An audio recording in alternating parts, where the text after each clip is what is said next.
Hello students, welcome to Sunil Physics Club. Today we will study about Coulomb's law. What is Coulomb's law? Coulomb's law basically हमें दो point charges के बीच force के लिए एक expression देता है। हम लोग पहले पढ़ चुके हैं कि दो चार्जेस के बीच एक फोर्स लगती है।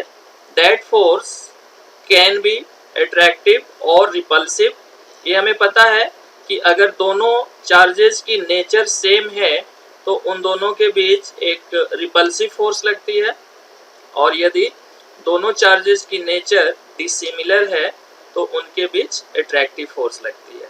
तो ये फोर्स ऑफ अट्रैक्शन और फोर्स ऑफ रिपल्सन की क्या मैग्नीट्यूड होगी, क्या डायरेक्शन होगी, इसको हम कूलम्स लॉ से फाइंड कर सकते हैं।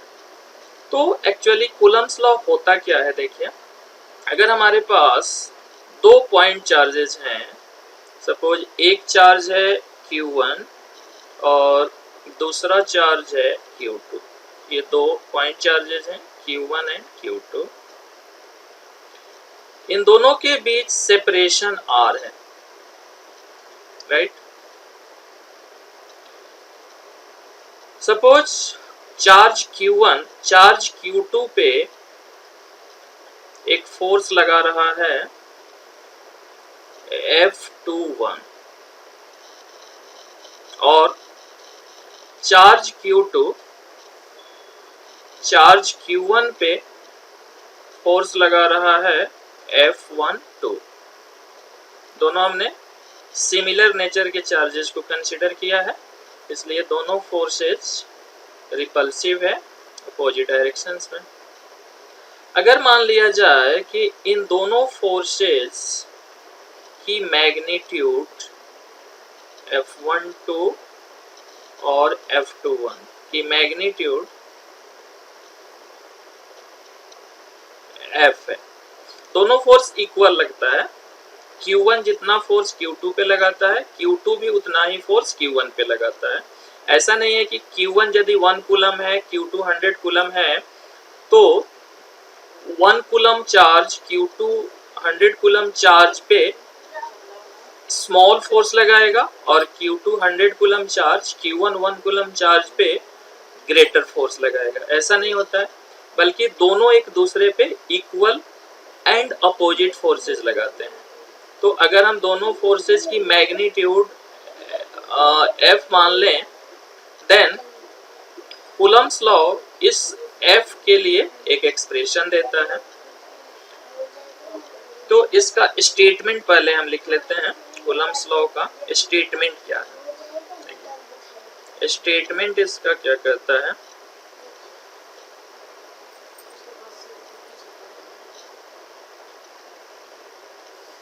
स्टेटमेंट हम लिख सकते हैं, it states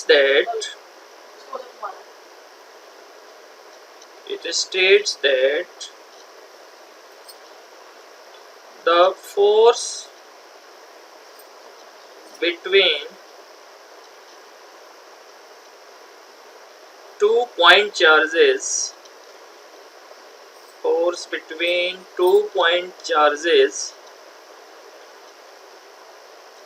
is directly proportional to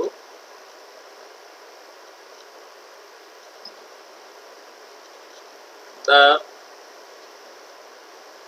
product of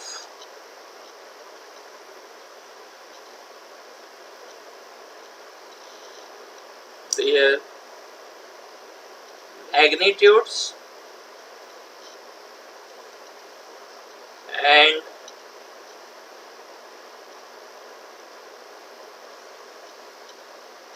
inversely proportional to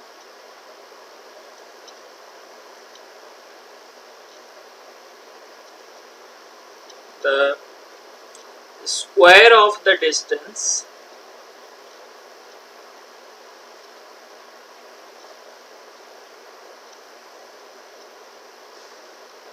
between them.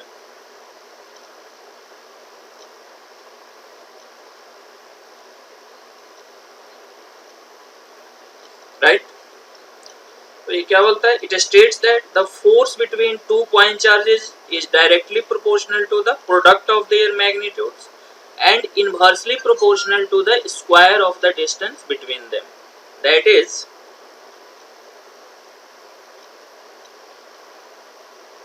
this force F is directly proportional to the magnitudes of product of the magnitudes of the charges, that is product of mod q1 mod q2 and also inversely proportional to the square of the distance between them.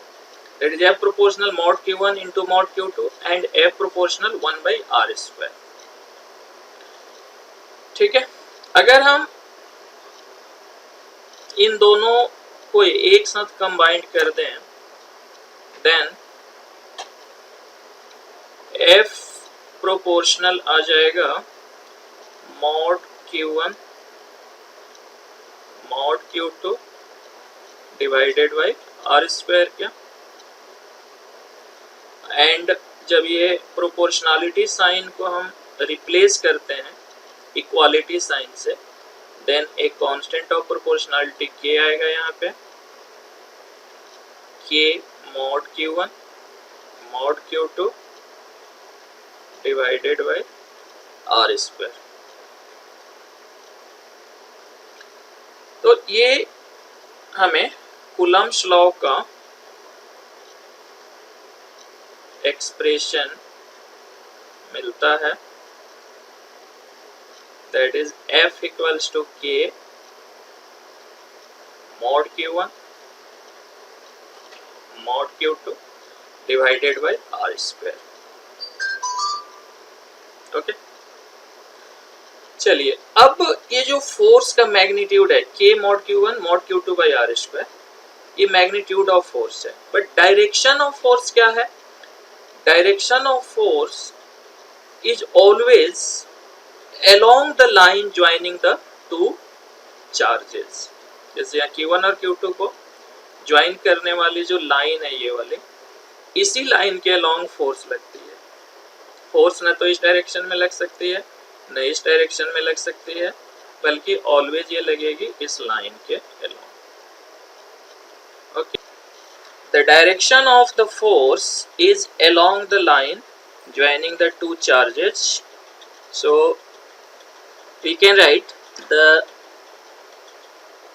direction of the force is along the line joining the two charges।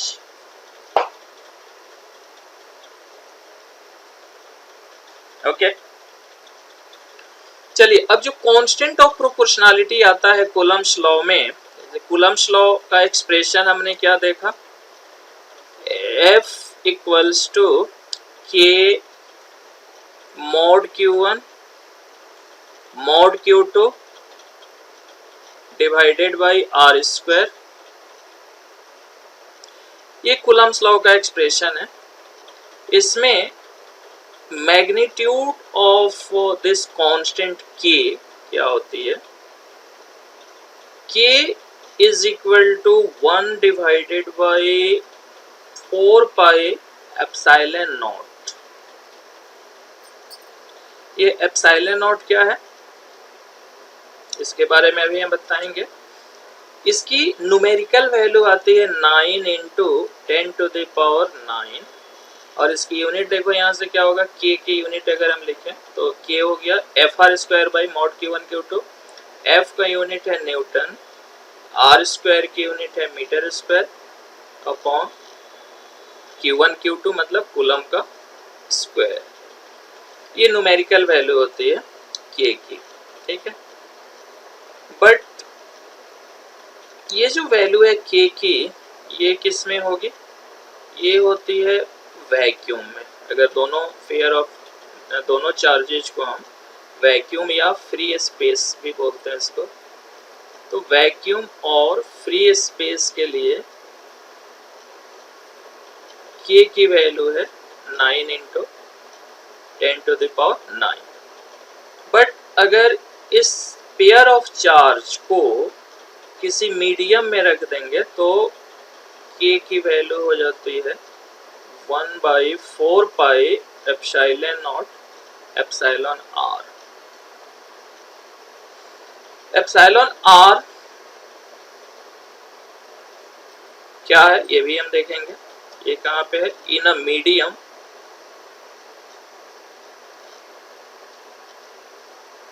कौन सी medium?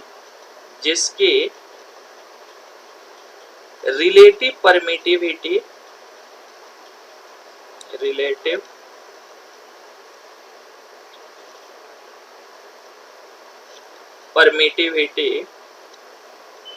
Epsilon r है। तो ये expression k के लिए क्या लेंगे? 1/4 पे epsilon epsilon in a medium which relative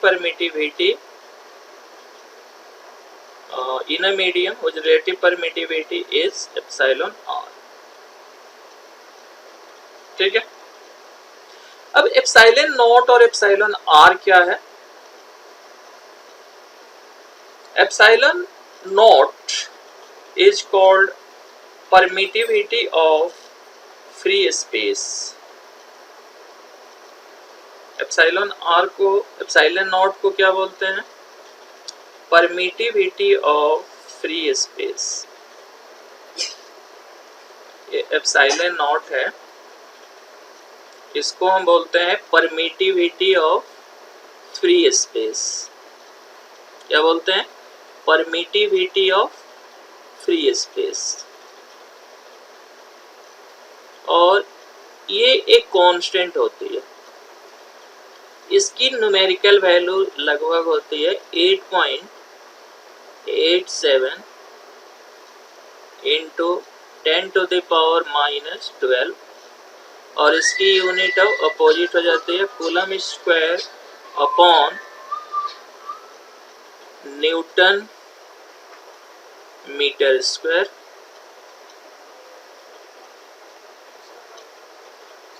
and epsilon r जो हमने लिखा वहां, इसको हम बोलते हैं relative permittivity of the medium. Relative permittivity of the medium.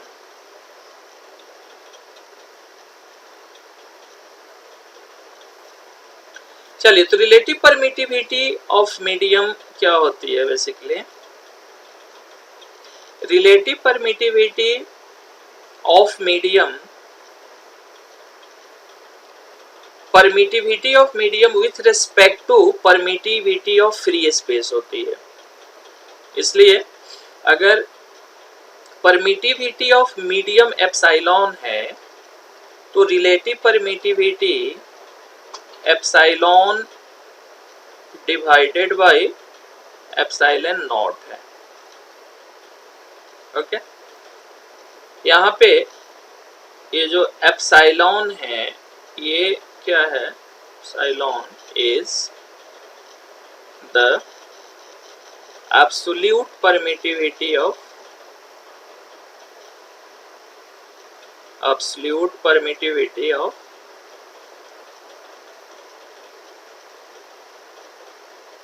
the medium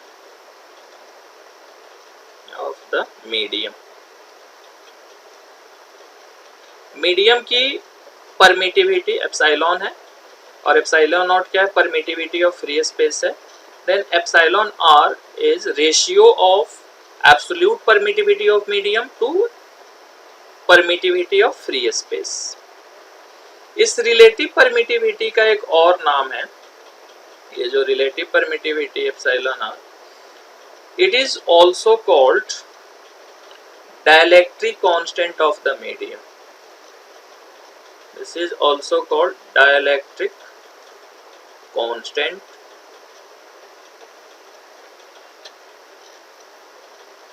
of the medium. और डाइलेक्ट्रिक कांस्टेंट के लिए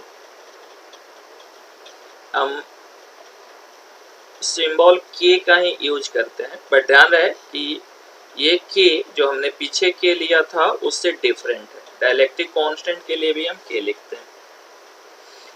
तो अब हम फोर्स के लिए एक्सप्रेशन यदि लिखें मीडियम में, अगर फोर्स और वैक्यूम में फोर्स के लिए एक्सप्रेशन लिखें तो इन फ्री स्पेस फोर्स के लिए अगर हम एफ नॉट लिखें देन फोर्स का एक्सप्रेशन आ जाएगा 1/4 साइलेंट नॉट Q1 की मॉड इंटू Q2 की mod divided by R square. And in a medium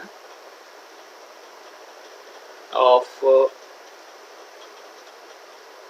relative permittivity epsilon R, ये हो जाएगा 1/4 साइलेंट naught epsilon R into mod Q1 mod Q2 divided by R square, right. तो ये दो expression हमें मिलेगा फोर्स के लिए, एक फ्री स्पेस में और एक मीडियम के लिए।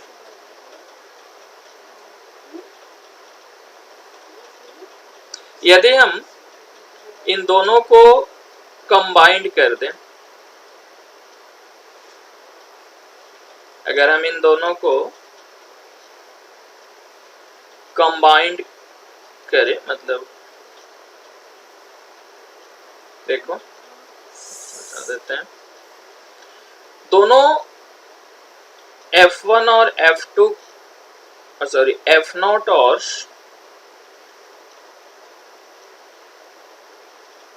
F0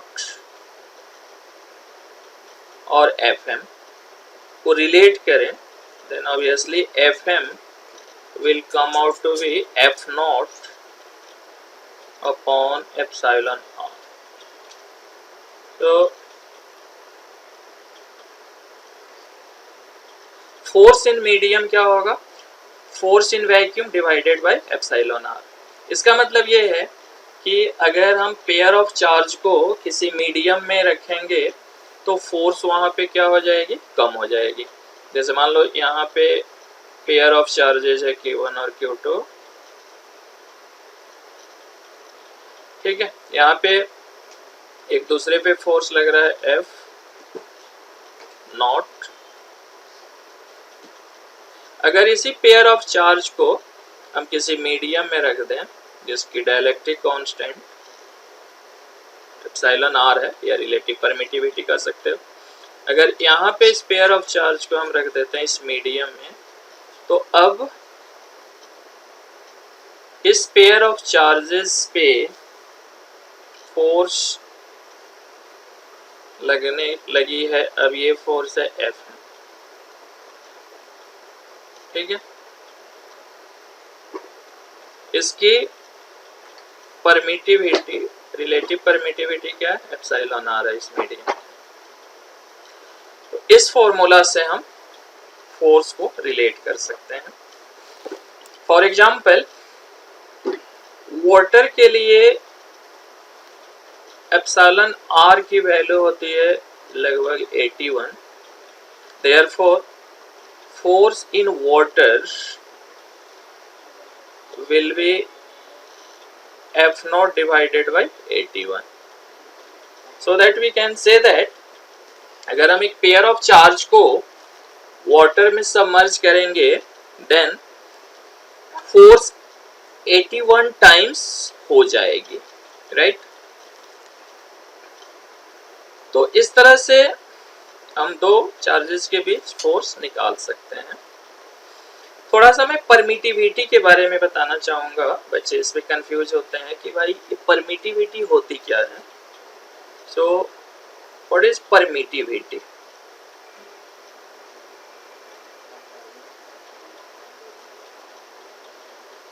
परमिटिविटी क्या है? देखिए, परमिटिविटी बेसिकली हम कह सकते हैं कि it is an electrical property of a medium which characterizes how fast or slow electric field travel through that medium। ठीक है, कितनी फास्ट या स्लो किसी मीडियम के थ्रू इलेक्ट्रिक फील्ड या इलेक्ट्रिक फील्ड लाइंस ट्रेवल करती है, उसी को हम परमिटिविटी बोलते हैं उस मीडियम की। जैसे हम लोग क्लास 10th में पढ़े थे refractive index of a medium. Refractive index of a medium क्या स्टेट करता है या क्या कैरेक्टराइज करता है? Refractive index characterizes optical property of a medium which characterizes how fast or slow light passes through that medium, है ना। जैसे हमने देखा था कि अगर किसी मीडियम की रिफ्रैक्टिव इंडेक्स हाई है देन स्पीड ऑफ लाइट उस मीडियम में कम हो जाती है। उसी तरह परमिटिविटी भी एक मीडियम की प्रॉपर्टी होती है जो ये बताती है कि उस मीडियम में कितनी फास्ट या slow electric field lines travel करेगी, या ये कह सकते हो कि electrical property of medium which resist the flow of electric field through it. समझिए, तो ये परमिटिविटी होती है। और फ्री स्पेस की परमिटिविटी कांस्टेंट होती है जिसकी वैल्यू हमने लिखा था।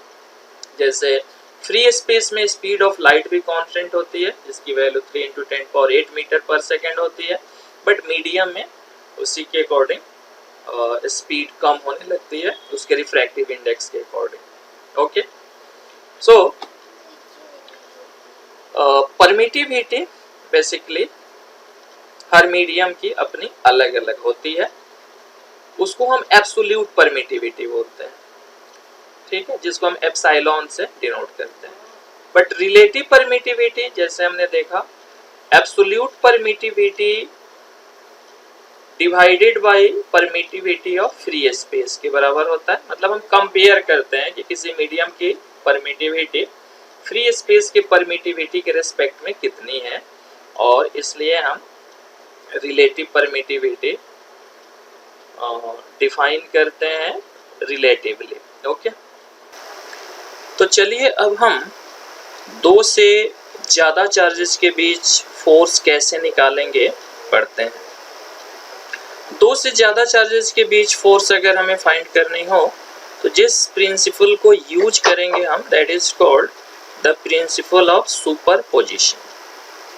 प्रिंसिपल ऑफ सुपरपोजिशन क्या है? मान लीजिए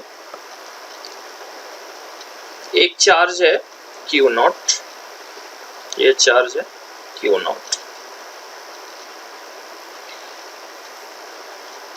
इस Q0 के सराउंडिंग्स में बहुत सारे चार्जेज हैं। लाइक एक चार्ज है Q1, दूसरा चार्ज है यहाँ पे Q2,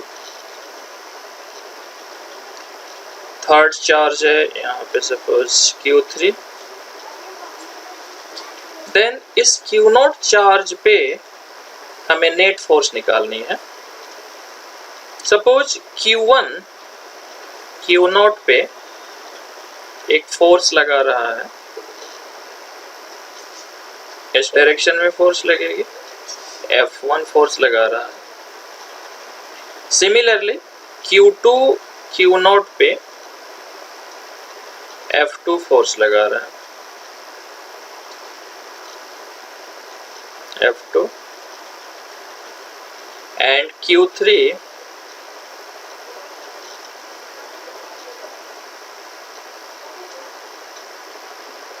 Q0 पे F3 फोर्स लगा रहा है। Then according to this principle, net force on Q naught, that is F, is vector sum of these forces F1, F2 and F3. अगर और भी चार्ज होता लाइक Q4 होता, Q5 होता, तो उनका भी फोर्सेज में ऐड हो जाता है. तो this is called principle of superposition. इसमें हम क्या किए, Q नोट पे सराउंडिंग्स के जितने भी इंडिविजुअल चार्जेस हैं उनका फोर्स निकाला और फिर उनका हमें वेक्टर सम लेना है. तो this principle states that the net force on any charge is the vector sum of all the individual forces. So अगर हम इसकी स्टेटमेंट लिखें प्रिंसिपल ऑफ सुपरपोजिशन की, तो स्टेटमेंट आप लिख सकते हैं the net force on a given charge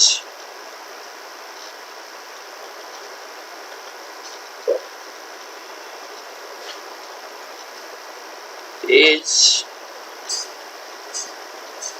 the vector sum of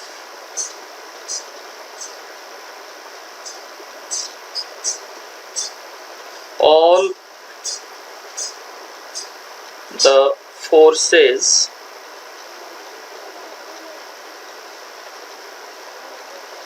applied by the charges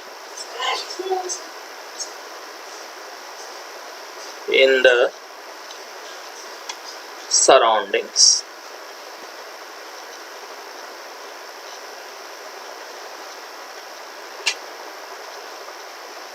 तो ये प्रिंसिपल ऑफ सुपरपोजिशन की स्टेटमेंट है.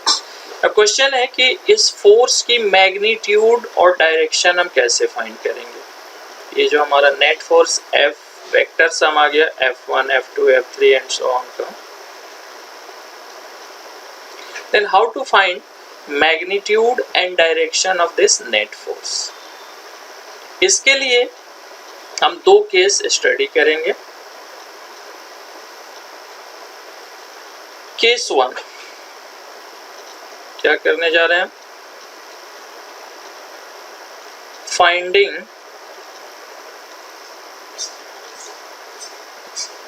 The force F.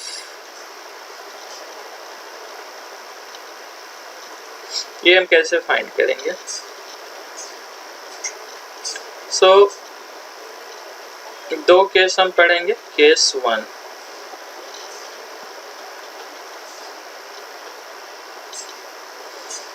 केस 1 में हम क्या पढ़ेंगे, if F is the sum of only two forces,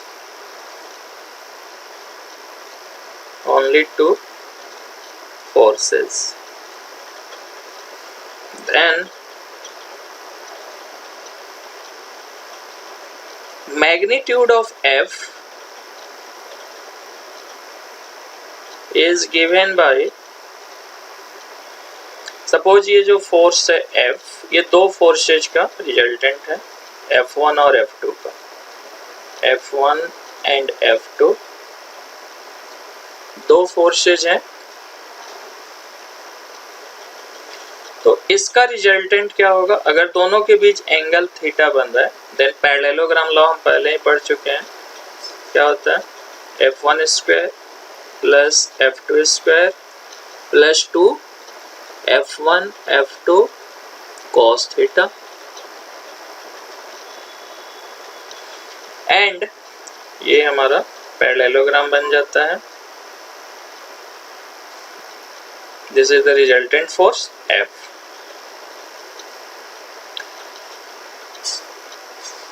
direction के लिए direction of force can be obtained by this relation tan alpha. अगर ये एंगल अल्फा है, then tan alpha is given by F2 into sine theta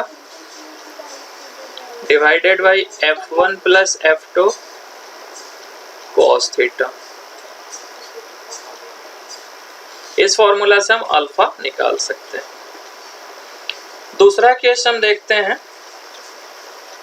जब force more than two forces का vector sum है। Okay, अब क्या है, if F is sum of more than two forces like F1, F2, F3, okay, more than two forces का vector sum है। तो इस केस में हम कैसे फाइंड करेंगे रिजल्टेंट? इसके लिए हम क्या करते हैं,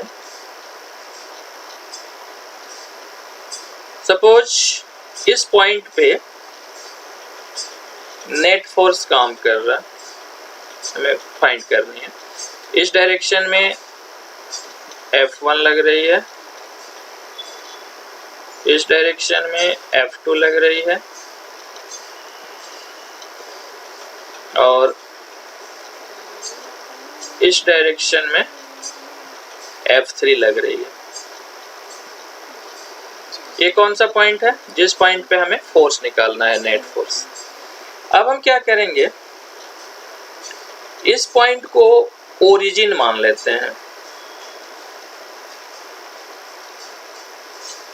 ओके, इस पॉइंट को ओरिजिन मान लेते हैं और X axis and Y axis draw कर लेंगे।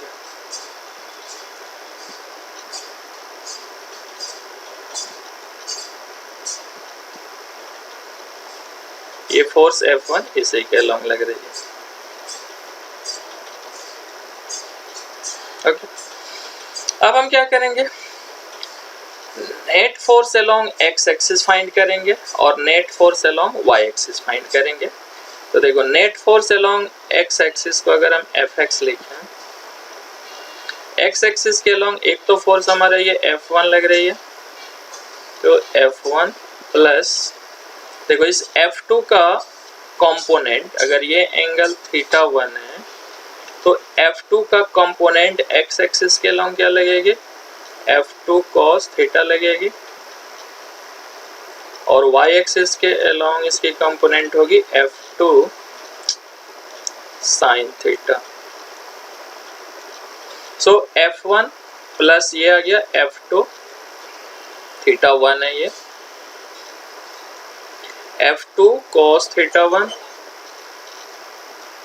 ऑल्सो यहाँ देखो F3, अगर ये एंगल θ2 है तो F3 का कंपोनेंट अलोंग x डायरेक्शन होगी F3 cos θ2 और y एक्सिस के अलोंग कंपोनेंट होगी F3 sin θ2।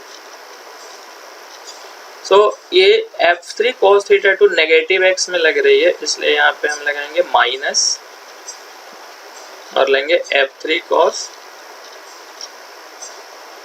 θ2।